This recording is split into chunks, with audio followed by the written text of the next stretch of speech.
వాళ్ళతా నీళ్ళతాన పనిచేసుడేందని చాలా మంది సొంతంగా దందాలు చాలు చేసుడో కంపెనీలు పెట్టుడో చేస్తుంటారు.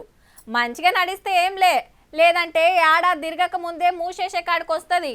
కంపెనీ లాభాల బాట పట్టి పదులు వందల మందికి కొలువులు ఇచ్చే లెవెల్కు పోయిందంటే ఇక ఏ రంది లేకుంటుండొచ్చు.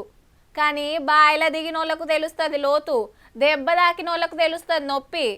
దందా అంటావు, బిజినెస్ అంటావు, బాయ్ అంటావు, నొప్పి అంటావు, ఏం చెప్పాలనుకుంటున్నావు అని అంటున్నారా? గీ కథ చూస్తే మీకే తెలుస్తుంది. నీ 2 ఏండ్లల్లనే 4 కోట్ల ట్యాక్స్ కట్టినా అయినా నన్ను సతాయించుడేంది, అసలు ఈ దేశంలో ఉండాలనా పోవాలనా అని సోషల్ మీడియాలో గోసంతా చెప్పుకుంటూ గీసారు. పేరు రోహిత్, బెంగళూరులో బిజినెస్ మ్యాన్. పద్ధతిగా పన్నులు కడుతున్నా ఆ రూలని ఈ రూలని చెకింగ్లని మస్తు తిప్పలు పెడతానరట ఆఫీసర్లు. అన్ని కరెక్ట్గా ఉన్నా ఎందుకు ఇట్లా టార్చర్ చేస్తుండ్రు, ఇక నేను ఇంకో దేశం చూసుకుంటా అని బాధపడుతున్నాడుల్లా. సారు లెక్క తప్పకుండా ట్యాక్సులు కట్టేటోళ్ళు 100కి 5గురే ఉంటారట. మరి వీళ్ళ బిజినెస్ ఆమ్దాన్ ఎంతో గాని ఈ ముచ్చట మీద దేశమంతా చర్చ నడుస్తుందిగా.